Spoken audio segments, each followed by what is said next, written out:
What if I told you Elon Musk isn't the richest man alive? Not even close. Because while Musk launches rockets, trends on Twitter, and debates world leaders under the spotlight, there's a man who moves entire governments from the shadows, and his name doesn't appear on any Forbes list. In fact, most Americans have never even heard of him. He doesn't tweet, he doesn't give TED Talks, he doesn't pitch electric cars or colonize planets. And yet he quietly built a criminal empire so powerful, so invisible, that even the DEA, the CIA, and multiple presidents couldn't stop him. His fortune bigger than Musk's, his influence deeper than Silicon Valley, and his protection, not security guards or PR firms, but entire legal systems designed to keep him untouchable. This is not just another drug lord. This is a man who outlived the war on drugs, outmaneuvered U.S. intelligence, and rewrote the rules of power without ever stepping into a courtroom. So how did a fugitive from Sinaloa become wealthier than the richest tech mogul on earth? Why are billion-dollar shell companies, prime ministers, and even military factions allegedly connected to his name? And more importantly, why hasn't anyone been able to take him down in the next 14 minutes? We're going to expose the only cartel boss richer than Elon Musk, but before we reveal his identity, we have to go back, because the criminal underworld of 2025 doesn't look like the movies anymore. It's not just cocaine and cash, it's cryptocurrency, biotech, hedge funds, and designer passports. From elite boxing promoters to Wall Street insiders to vaccine tycoons.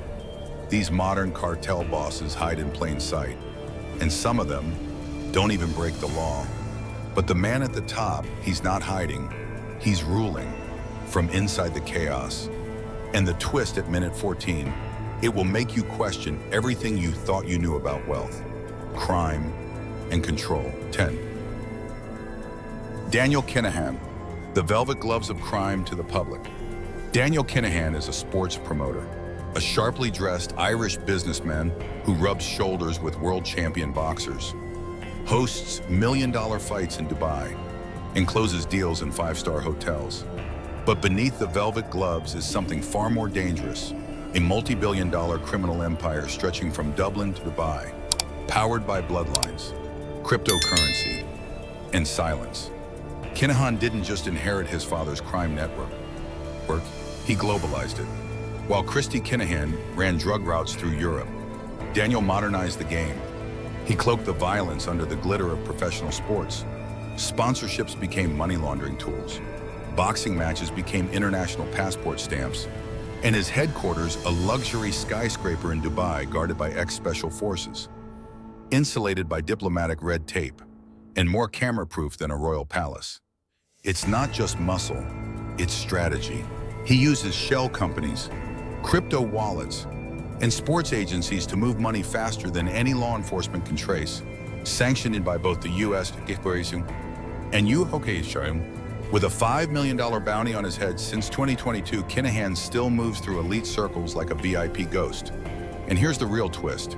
The same private jet companies, penthouse interiors, and armored SUVs that once catered to Arab royalty now serve men like Kinahan. Insert B-roll from how the richest Arab women travel Dubai skyline.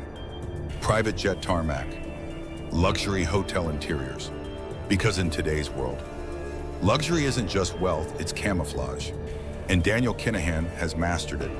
But while Kinahan uses sports to hide billions, the next figure weaponized something even more untouchable: international banking. 9. Semion Mogilevich, the banker of the underworld. Semion Mogilevich doesn't carry a gun. He carries Swiss bank accounts, forged oil contracts, and state-level protection. Born in Soviet Ukraine, he witnessed something other gangsters missed. Violence gets headlines, but finance gets immunity. By the time the West figured out who he really was, billions had already disappeared into offshore trusts, London skyscrapers, and Tel Aviv front companies. He doesn't control turf. He controls stock markets, energy pipelines, and shell firms buried 3 layers deep inside legal paperwork no prosecutor can penetrate. And here's the part that makes even intelligence agencies nervous.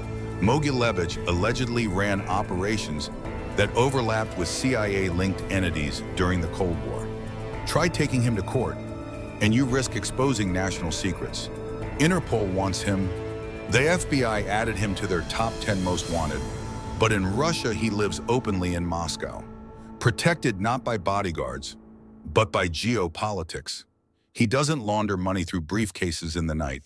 He uses natural gas deals, currency swaps, and cross-border equity transfers that look cleaner than your 401k. Western democracies have frozen his assets, sanctioned his partners, and shut down his companies. But his empire regenerates like a digital hydra, with encrypted heads in Cyprus, Panama, and the Cayman Islands. He's not a fugitive. He's an institution. And the scariest part, some of the financial tools he pioneered are now used by hedge funds and billionaires across the globe. He didn't just hack the system, he helped build it. But while Mogilevich controls money behind closed doors, the next name on this list built an empire by controlling something even more intimate, your data. 8. Peter Thiel, the digital cartel. Boss Peter Thiel doesn't traffic cocaine, he traffics in something far more permanent, you. As co-founder of Palantir Technologies, Thiel has built a surveillance empire that knows where you live, what you buy, who you text, and when you're most likely to break the law. Palantir isn't some startup in a garage. It's the digital eyes and ears of governments used by the CIA, IC, police departments, and border patrol units across the US and Europe. Its algorithms predict crimes, flag bank transactions, and even map out social relationships, all without a search warrant bond. But here's the twist: Thiel preaches liberty while building tools that monitor entire populations. He's not hiding in shadows like traditional kingpins. He's at conferences, shaking hands with senators, donating to campaigns. He sells governments the very software they need to control their citizens, then reinvest the profits into political influence. Critics call him the architect of algorithmic control, a man who turned ideology into infrastructure. Because in the 21st century, the most powerful cartel doesn't smuggle drugs, it mines behavior. And Peter Thiel is the gatekeeper.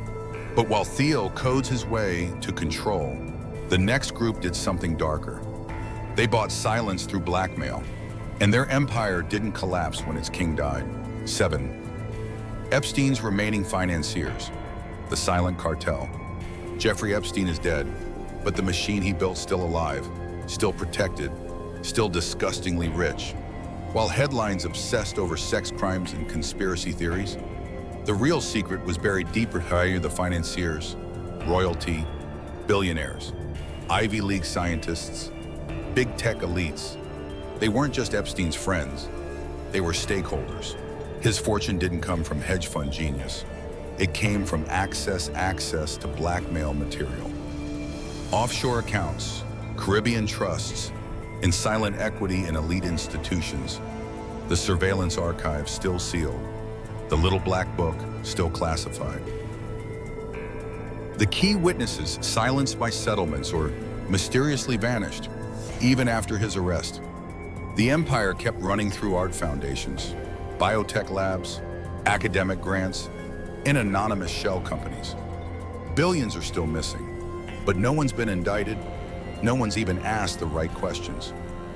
Wait, because Epstein didn't just collect leverage, he became leverage. He was the broker between wealth, power, and exploitation. And removing him didn't kill the network. It only made it harder to see.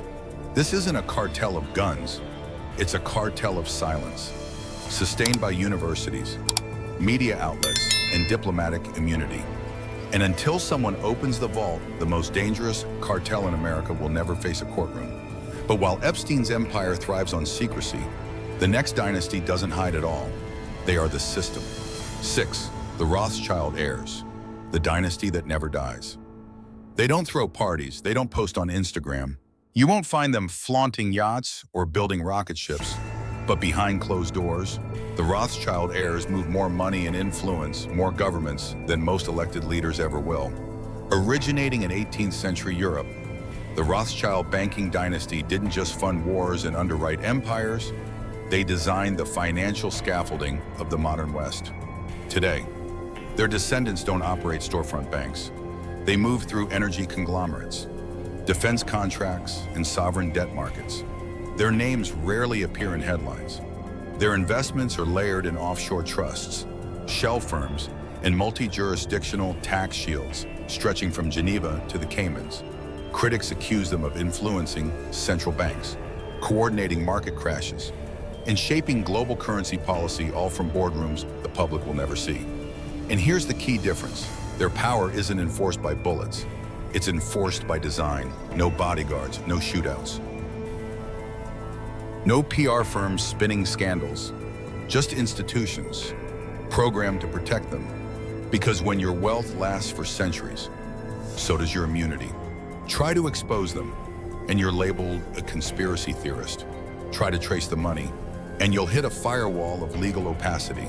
They don't need to launder cash or bribe politicians. They own the rules of the game. But while the Rothschilds inherited power, the next figure manufactured it, one fake signature at a time. 5. Jho Low, the billionaire illusionist. He didn't inherit a dynasty. He didn't command armies. He simply threw better parties than anyone else on earth. Jho Low, the elusive Malaysian financier behind the 1MDB scandal, pulled off one of the largest financial heists in modern history using charm, celebrities, and stolen money. Over 4.5 billion vanished from Malaysia's sovereign wealth fund. But it didn't go to secret bunkers or underground tunnels. It went to Manhattan penthouses, London estates, Swiss bank vaults, and Leonardo DiCaprio's art collection. He dated supermodels, funded the Wolf of Wall Street, partied with Britney Spears, all while moving stolen money through Goldman Sachs, shell companies, and luxury properties like it was monopoly cash. But here's what makes Jho Low different. He wasn't just stealing, he was indulging in the Western dream so well, the West looked the other way, even as lawsuits piled up and investigators closed in. Cities like New York and London kept rolling out red carpets, because when stolen money is spent on yachts, fashion shows, and presidential fundraisers, it doesn't look like theft, it looks like success. And when the heat got too high, he vanished, rumored to be living under state protection, possibly with diplomatic status in the Persian Gulf or China. To this day, not a single government has brought him to justice. Because Jho Low understood the real rule of global crime, if you make corruption look glamorous, no one will ask what's underneath. But while Jho Low bought indulgence, the next cartel bought entire economies. 4. BlackRock executives. The cartel in plain sight. They don't sell drugs, they sell risk. With over $10 trillion in assets, BlackRock is more than the world's largest investment firm. It's a financial force that can collapse economies, reshape industries, and influence elections without ever firing a shot. Their secret weapon, an algorithm called Aladdin. It doesn't just analyze markets, it controls them, used by central banks, hedge funds, and entire governments. Aladdin decides which companies survive and which sectors die. If BlackRock pulls out, millions can lose jobs, homes, will show retirements without knowing who made the call. But here's the part they never teach in business school. BlackRock executives don't just invest in the market, they write its rules. Their people serve as advisors to presidents, prime ministers, and global regulatory boards. They testify before Congress by day and influence legislation by night. Critics accuse them of inflating housing prices, pushing ESG agendas, and merging finance with politics in ways democracy was never built to handle. But none of it's illegal, because their power isn't hidden. It's baked into the system. They don't bribe politicians, they hire them. They don't rig markets, they become the market. This is the modern cartel dressed in suits, speaking in policy jargon, and protected by complexity so deep most people don't even realize it's happening. But while BlackRock engineers global economics, the next cartel still plays by older code's blood, silence, and revenge. 3. The Rizzuto crime family, from blood to blueprints. They used to be Montreal's most feared Mafia clan. Guns, extortion, international drug pipelines, old school Cosa Nostra. But that version of the Rizzutos died with their infamous boss. Vito Rizzuto, what replaced it? Something far more sophisticated and far more dangerous. Today, the Rizzuto family doesn't make headlines with shootouts. They make headlines through real estate acquisitions, zoning approvals, and construction tenders. Their empire shifted from bullets to blueprints, from underworld enforcement to above-ground development. Firms stretching across Canada. Here's how it works. Luxury condo projects in Montreal, infrastructure bids in Toronto, silent partnerships with unions, city councils, and shell companies that blur the line between crime and commerce. It's no longer about intimidation. It's about influence. Law enforcement agencies like the RCMP and CSIS quietly track their moves, but arrests rare, Guarm. Why? Because insiders claim the family has embedded itself inside the very institutions once built to destroy them. Some neighborhoods are now no-go zones for police not due to violence, but political compromise. Some council members vote in ways that just happen to benefit Rizzuto-linked developers. This isn't a mafia that hides in shadows. It sits in boardrooms, signs contracts, and shapes skylines. The Rizzutos didn't go extinct. They evolved.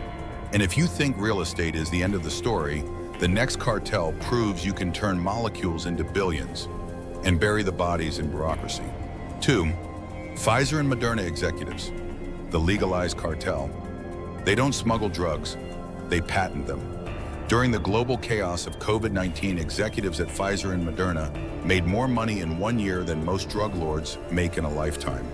How emergency use authorizations, with just a few signatures behind closed doors. Governments worldwide waived safety protocols, blacked out contracts, and granted pharmaceutical giants immunity from lawsuits. If something went wrong too bad, you couldn't sue them. Not in the US, not in Europe, not anywhere. Stock options exploded. CEOs dumped shares after policy announcements. And behind the scenes, whistleblowers were silenced. Side effect studies buried. Regulators looked away. All of it was legal, and all of it was profitable. Critics didn't call it innovation. They called it medical racketeering. And the biggest twist, while most traditional cartels fight for distribution routes, Pfizer and Moderna had governments distribute for them, with mandates, fear, and global compliance. Their CEOs, Albert Bourla and Stefan Bancel, became household names, not for curing disease, but for turning vaccines into billion-dollar leverage. No bullets, no gangs, no fugitives, just patents, press conferences, and profit margins. To this day, the vaults stay locked, the deals remain redacted, and the public still doesn't know what they injected or why it was rushed. Because this cartel didn't just protect itself with lawyers, it rewrote the rules entirely. But even they can't match the final man on this list. Because he doesn't ask for immunity, he commands it. 1. Rafael Caro Quintero, the ghost who outlived empires. He doesn't run a tech company. He doesn't pitch futuristic gadgets or tweet at presidents. But Rafael Caro Quintero, the man they call El Narco de Narcos, built something even Elon Musk can't. An empire protected by fear, silence, and time itself. Born into poverty in Sinaloa, Caro Quintero industrialized the drug trade long before it became a Netflix genre. In the 1980s, while Silicon Valley was building microchips, he was building marijuana megafarms the size of small cities funded by generals, protected by intelligence agents. At its peak, Rancho Buffalo employed 7,000 workers and brought in over $5 billion a year in the 80s, adjusted for today. That's north of $15 billion annually.